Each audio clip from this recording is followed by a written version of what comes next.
Corona की तीसरी लहर से निपटने के लिए जिला अस्पताल में भी अब इंतजाम और तेज़ी से हो गए हैं। नए साल में छतरपुर जिला अस्पताल में पीआईसीयू का जो वार्ड बन चुका है, वो आईसीयू यानी जो बच्चों की जो बात आ रही थी कि बच्चों के लिए जो कोविड के इंतजाम नहीं हैं, उसके भी सरकार इंतजाम पूरे करती जा रही है। आप हमारे पीछे देख रहे होंगे, ये जिला अस्पताल के 5वें फ्लोर पर जो पीआईसीयू वार्ड बनाया जा रहा है, जिसमें बच्चों के लिए हाईटेक जो व्यवस्थाएँ होंगी, मेडिकल सुविधाएँ होंगी। हमारे साथ अंशुल खरे जी भी सब इंजीनियर साहब मौजूद हैं।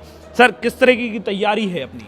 ये शासन ने कोविड की तीसरी लहर को देखते हुए इसका प्रोग्राम बनाया है, और जैसा कि पूर्व में विदित हुआ था कि शायद तीसरी लहर बच्चों को लेकर के प्रभावी हो सकती है। अभी इसलिए हमारे यहाँ पिछली बार जो नॉर्मल आईसीयू था, वो आईसीयू हमारा बड़ों के लिए था, बच्चों के लिए हमारे पास कोई सुविधा नहीं थी। तो तीसरी लहर में जो शासन ने देखा है कि तीसरी लहर बच्चों को देखते हुए आ रही है, इसीलिए बच्चों के लिए एक पीडियाट्रिक आईसीयू के निर्माण की शासन ने स्वीकृति 2 माह पूर्व प्रदान की थी। तो उसी का निर्माण कार्य अभी हमारे यहाँ चल रहा है, जो कि फाइनल अंतिम लेवल पर है। तो इसमें क्या क्या व्यवस्थाएं रहेंगी खास तौर पर? जैसे आप देखते हैं, ये पीछे हमारा एंट्रेंस गेट है। उसके बाद में ये हमारा जो पहला रूम है, ये डॉक्टर एग्जामिनेशन रूम है। यहाँ पर जो पेशेंट आएगा, डॉक्टर उनका एग्जामिनेशन कर सकते हैं। उसके बाद ये सेकंड हमारे इस चैम्बर के बाद आते हैं तो एक दूसरा कंपार्टमेंट आता है, जो पीआईसीयू का मेन पार्ट आएगा।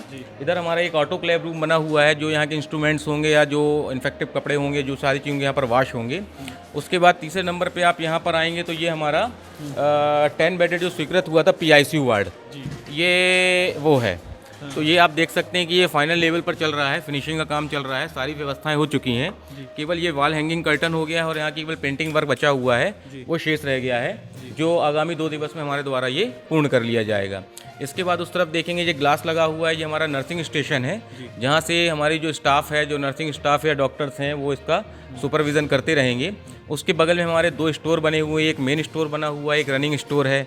उसके बगल में हमारा एक स्टाफ ड्यूटी रूम रखा हुआ है, जो रात में अगर कोई रात में अगर स्टे करते हैं तो उनके लिए अटैच लेट बाथ सुविधा वहाँ पर प्रदान की गई है।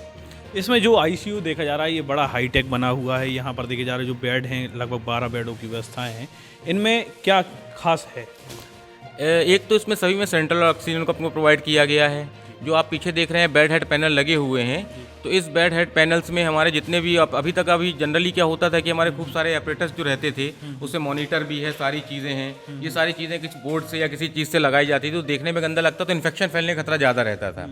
तो अब जितने भी ये हमारे आप ये देख सकते हैं, ये जो पैनल देख रहे हैं, सब ये एक तो ये सभी के ऊपर एंटीबैक्टीरियल पेंट होना है, तो इसमें बैक्टीरिया पनपने की संभावनाएं बिल्कुल नगण्य हो जाएंगी।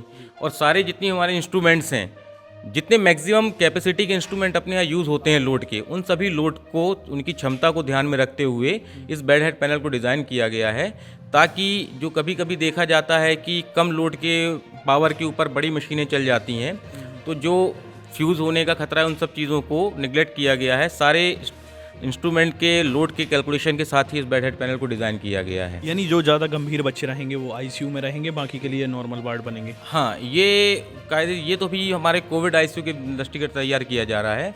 कुछ ऐसे बच्चे जो कोविड आईसीयू के रहेंगे, उनको कोविड हो जाता है, या उन सब चीज़ों के लिए उनको यहाँ पर इस्तेमाल की जाएगी। और कल के दिन जब कोविड ख़त्म हो जाएगा, उसके बाद ये हमारे नॉर्मल बच्चों के लिए इस्तेमाल आएगा। जो एसएनसीयू में आपने बच्चे देखे हैं, तो ये एसएनसीयू का एक नेक्स्ट स्टेज है पीआईसीयू। एसएनसीयू में 1 माह तक के बच्चे रहते हैं, उसके बाद जो बड़े बच्चे रहेंगे आगामी 10 वर्ष तक के, वो पीआईसीयू में शिफ्ट हो जाएंगे। कितने की लागत से ये बनाया जा रहा है और इसमें क्या रहेगा? कोविड की तीसरी लहर को देखते हुए 65 लाख रुपए जिला चिकित्सालय के लिए ये स्वीकृत हुए थे, जिसमें जो हमारे द्वितीय तल और चतुर्थ तल में बच्चा वार्ड है, वहाँ पर अभी 3-3 पॉइंट केवल ऑक्सीजन के थे, तो वहाँ पर 34 पॉइंट ऑक्सीजन बढ़ाए गए हैं। उसके बाद हमारा ये 10 बेडेड पीआईसीयू था, दोनों मिलाकर के हमारे 65 लाख रुपए की लागत स्वीकृत हुई थी, जिसमें ऑक्सीजन का काम नीचे हमारा पूरा हो चुका है, ऊपर भी पूरा कंप्लीशन पे ही है।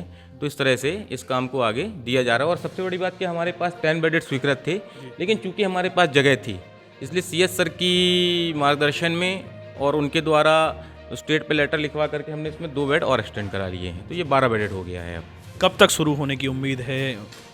हम बहुत ही जल्दी, हम तो इसी हफ्ते में ही इसको हैंडओवर करने के प्रयासरत हैं, क्योंकि हमारी बन तो जाएगी साहब 3 से 4 दिन में, लेकिन हमको 2 से 3 दिन सभी जितनी इंस्ट्रूमेंट लगे हुए हैं, सभी की हमको करीबन 24 से 48 घंटे तक रनिंग करके उनकी टेस्टिंग करनी पड़ेगी। यानी नए साल पे फिर चालू हो जाएगा? हाँ, नए साल में हम कोशिश तो हमारी ये थी कि हम 1 जनवरी से ही इसको शुरू कर दें, लेकिन हो सकता है कि थोड़ा सा टेस्टिंग में विलम्ब हो सके, लेकिन हमारा फर्स्ट वीक ऑफ जनवरी में ये हम जन के लिए दे दिया जाएगा।